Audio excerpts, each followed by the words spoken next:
अब तो तुम्हें पाए बिना मेरा जीवन व्यर्थ है सुंदरी। मेरी बात मान जाओ और मेरा प्रेम निमंत्रण स्वीकार कर लो। मैं जीवन भर तुम्हारे चरणों का दास बना रहूंगा। दृष्ट महिषासुर, वासना की अग्नि ने तेरी बुद्धि को लील लिया है। दुष्टता की कालिमा तेरी आत्मा को ढक चुकी है। अज्ञान का अंधकार तेरे मन पर छा चुका है और अब मृत्यु तेरा स्पर्श करने को लालायित है। इसलिए अंतिम बार तुझे चेतावनी देती हूँ कि तुरंत पाताल लोक चला जा, अन्यथा मुझसे युद्ध कर। इस युद्ध में तुझे समाप्त कर मैं सदा सदा के लिए मानवों व देवताओं को भय मुक्त कर दूंगी। अठीली नारी, तूने मेरा प्रेम निवेदन अस्वीकार करके मुझे युद्ध के लिए ललकारा है। अब मैं तुझे समाप्त करके ही रहूंगा।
सुंदरी, तू जितनी सुंदर है उतनी हठीली भी।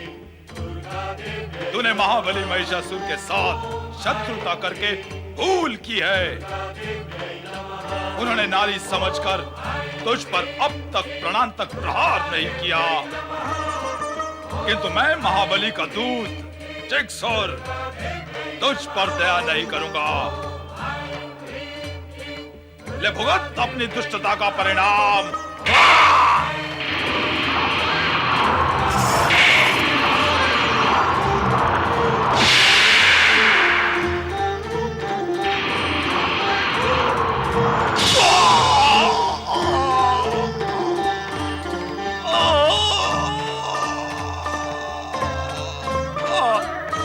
तूने जिक्सुर का अंत कर दिया, किंतु अब असीलोम तेरा अंत कर देगा।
तुझे समाप्त करके ही रहूंगा। ए दुष्ट, मेरा अंतिम प्रहार तुझे जीवित ही नहीं छोड़ेगा। यदि अब भी प्राणों का मोह है तो अपने साथियों के साथ पाताल लोक चला जा। नहीं, कदापि नहीं।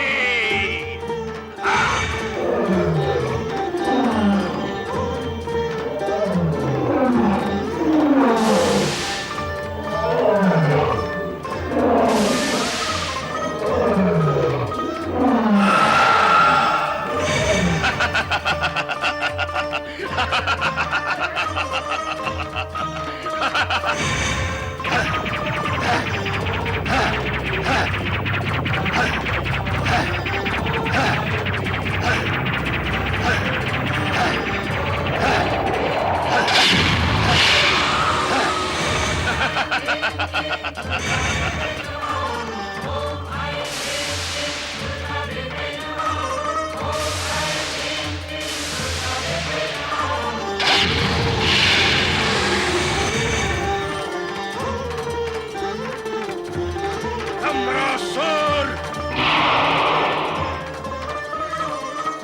अब मैं एक से अनेक रूप लेकर तेरे टुकड़े टुकड़े कर दूंगा।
महिषासुरमर्दिनी माँ काली की महिषासुरमर्दिनी की महिषासुरमर्दिनी माँ काली की महिषासुरमर्दिनी की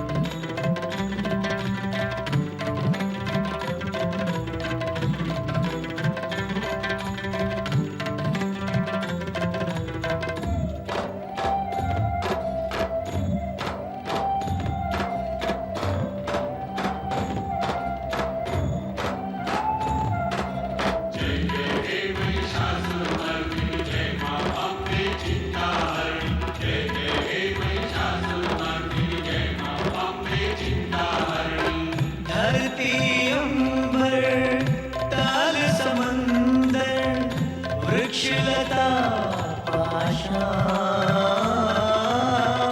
प्रेम भाव से मिलके तुम्हारा करते हैं गुणगान।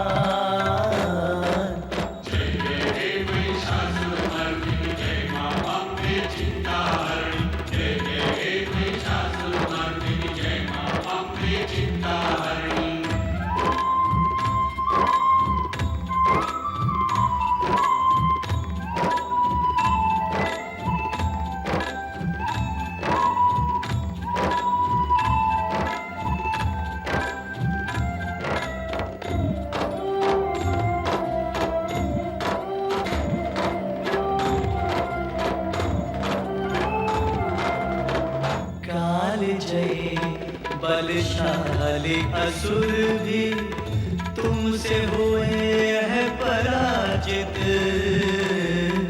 अहंकारी का सदैव तुमने गर्व किया है खंडित।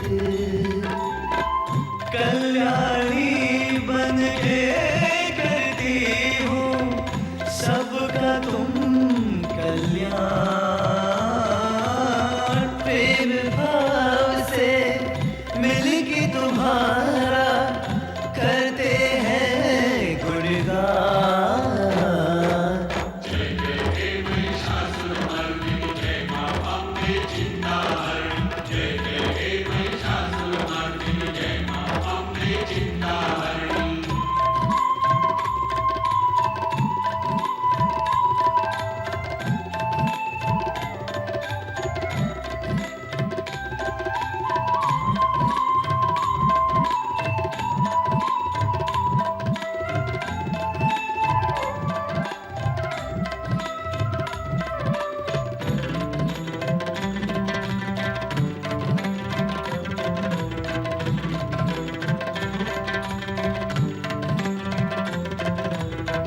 सती साध्वी तुम भव प्रीता ब्रह्मचारिणी माता।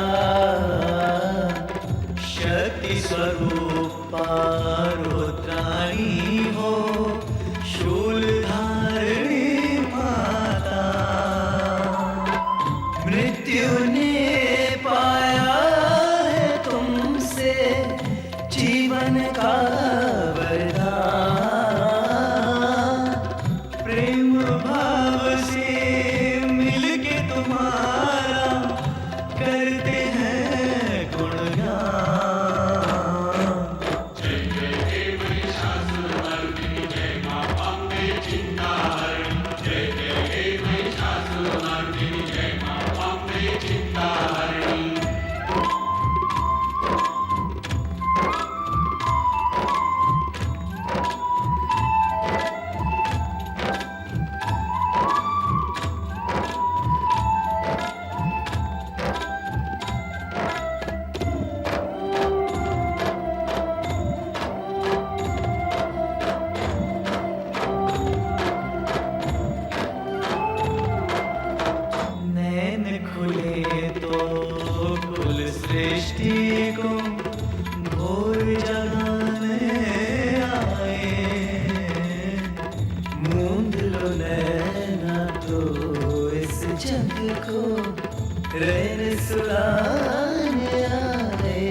में समय चक्र का तुमसे होता ज्ञान।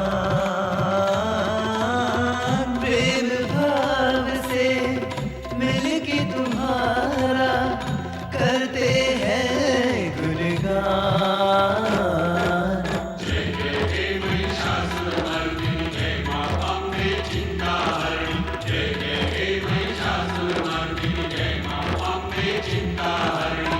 धरती अंबर ताल समंदर वृक्षलता पाषाण। प्रेम भाव से मिलके तुम्हारा करते हैं गुणगान।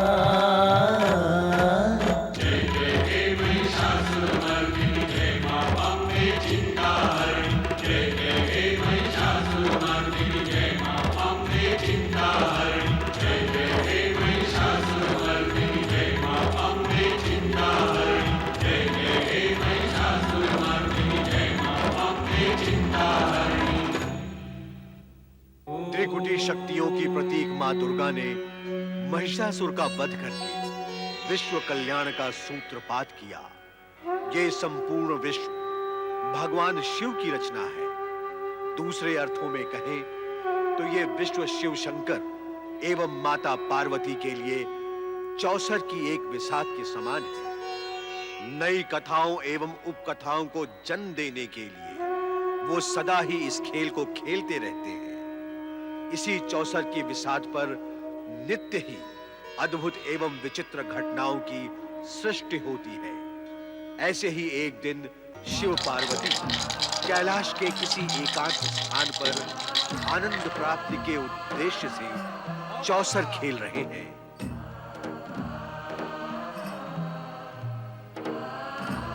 1 2 3 4 5 6 7 8 9 10 11 12 ये मारा, ये गई तुम्हारी गोटी।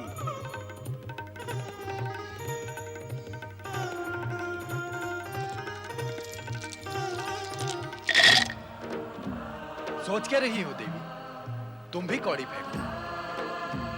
आप समझते हैं कि भाग्य केवल आप ही का साथ देगा? अवश्य, जब तक सौभाग्यशालिनी देवी पार्वती हमारे साथ रहेगी, तब तक भाग्य तो हमारा ही साथ देगा। आज मैं आपके साथ नहीं, मेरा भाग्य मेरे साथ और आपका भाग्य। हम समझ गए देवी, आज खेल खेल में ही तुम हमारी विरोधी बन बैठी हो, किंतु हमने भी निश्चय कर लिया है कि आज तो तुमको हरा कर ही रहेंगे। कौड़ी फेंको। 12 12 12 12 12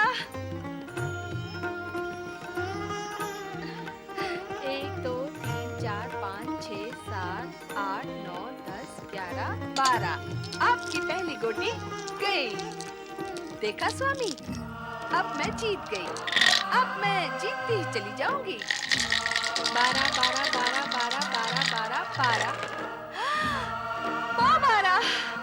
1 2 3 4 5 6 7 8 9 10 11 12। दूसरी भी गई।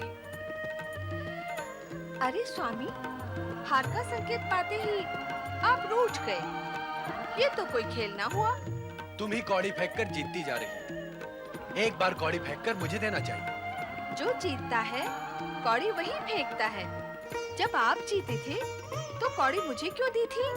स्वयं क्यों नहीं फेंकी? यह हमारी उदारता थी जो हमने तुम्हें अवसर दिया, किंतु तुमने हमारी उदारता का अनुचित लाभ उठाया। खेल में उदारता महंगी पड़ती है। 12 12 12 12 12 12। लो स्वामी, आपकी तीसरी गोटी भी गई। मैं जीती और आप हारे। 3 बार मैं आपको हरा चुकी हूँ स्वामी। यदि अब आगे भी आपको खेलना हो तो मैं तैयार हूँ। देवी, तुमने हमारे साथ छल किया। छल करके ही तुम हमसे जीती। अब हम तुम्हारे साथ कभी नहीं खेलेंगे। मैं तो खेल भावना से ही खेलती रही हूँ, किंतु खेल में इस प्रकार रोष करना आपको शोभा नहीं देता स्वामी। तनिक सी जीत से तुम गर्व से भूल गई हो। गर्व में उन्मत्त होकर तुम ये भी भूल गई हो कि पति के साथ कैसा व्यवहार करना चाहिए। ऐसा मैंने क्या कह दिया है स्वामी? तो अब तुम्हें यह भी ज्ञात नहीं रहा कि तुमने क्या कहा है। भूल करने वाले को इस सत्य का ज्ञान यदि हो कि वो जो कर रहा है वो भूल है, तो वो कदापि ऐसा करे ही नहीं। किंतु अज्ञान और अहंकार के भाव प्रबल होने पर किसी भी प्राणी को यह भान नहीं होता कि वो भूल कर रहा है। कहिए तो स्वामी, इस समय मुझसे क्या भूल हुई है? क्या खेल में आपसे जीत जाना मेरी भूल है? अपनी जीत की चर्चा करना क्या मेरी भूल है? इस समय हम तुमसे इस विषय में चर्चा करना उचित नहीं समझते। आप व्यर्थ ही व्यग्र हो रहे हैं स्वामी। अच्छा, तो अब हम व्यर्थ भी कुछ कार्य करते हैं। मेरा अभिप्राय यह नहीं है स्वामी। हम तुम्हारा अभिप्राय बहुत समय से समझ रहे हैं। तुम हमें बहलाने का प्रयत्न न करो। पति का मन बहलाने का अधिकार तो पत्नी का ही होता है स्वामी, और जगत जानता है कि मैं आपकी पत्नी हूँ। बस बस, इस समय ना तो हमें तुम्हारी मीठी मधुर बातें सुननी है और ना ही तुम्हारे साथ की आवश्यकता है। आपको मेरे साथ की आवश्यकता नहीं है, तो फिर मैं इसी समय कैलाश छोड़कर अन्यत्र कहीं चली जाती हूँ। फिर आप मुझे ढूंढने की चेष्टा न करना। तुम सहज जा सकती हो। हम पहले भी तुम्हारे बिना अकेले रह चुके हैं। तुम भली भांति जानती हो कि चुनौतीपूर्ण शब्द सुनना हमारे स्वभाव में नहीं। वैसे भी तुम्हारे साथ इतने समय तक रहकर हम अपनी स्वतंत्रता खो चुके थे। अच्छा ही हुआ। तुम्हारे जाने के पश्चात हम फिर से स्वतंत्र हो जाएंगे। स्वामी,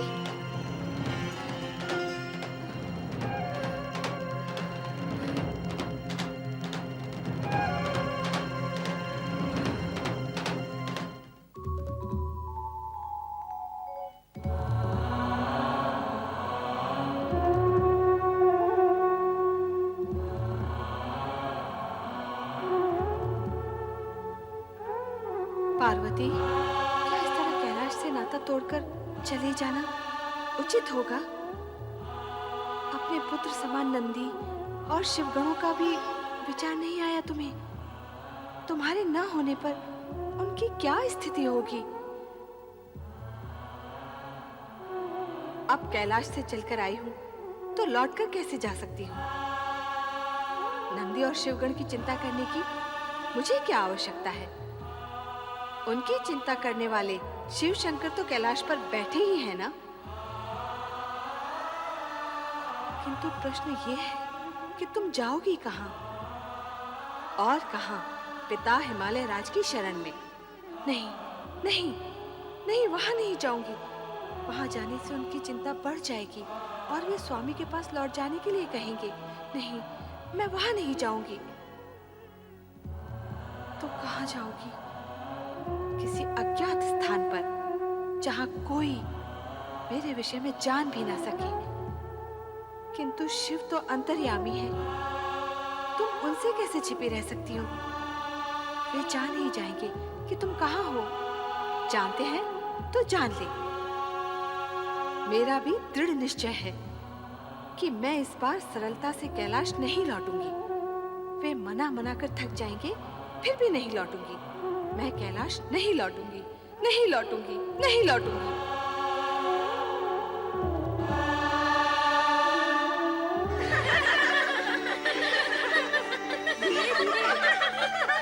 धीरे, हम गिर देंगे। धीरे धीरे, धीरे धीरे, हमको डर लगता है।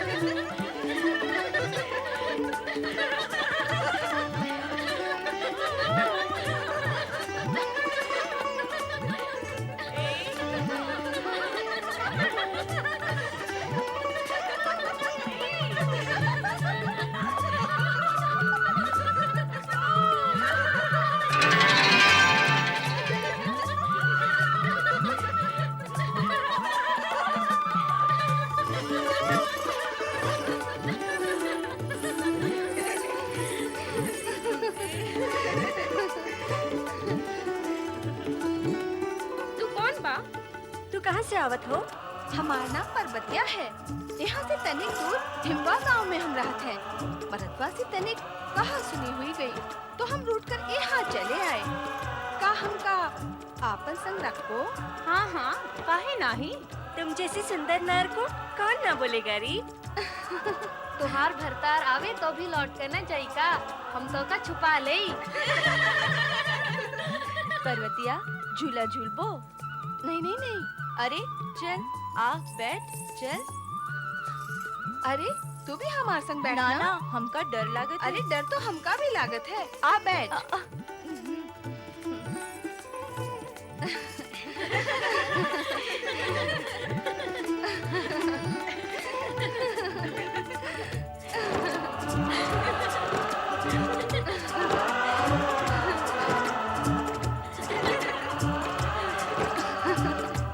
झूला झूले में तो पर्वतिया बहुत चतुर है।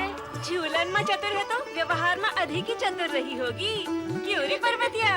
काहे कि हम अपने गांव हेमा में सदा खेलत रहे ना। कौन के संग खेलत रहे? अपने मनवितवा के संग।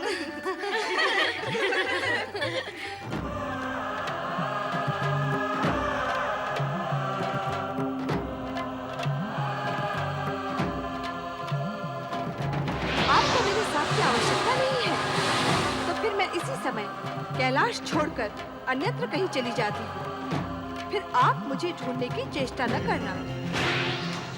आपको मेरे साथ की आवश्यकता नहीं है, तो फिर मैं इसी समय कैलाश छोड़कर अन्यत्र कहीं चली जाती हूँ। फिर आप मुझे ढूंढने की चेष्टा न करना।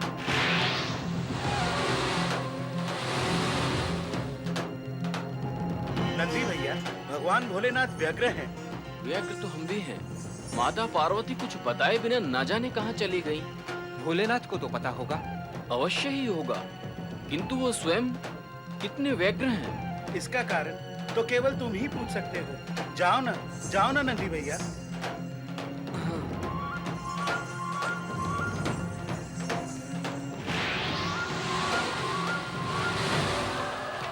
जय शिव शंकर, जय माता पार्वती।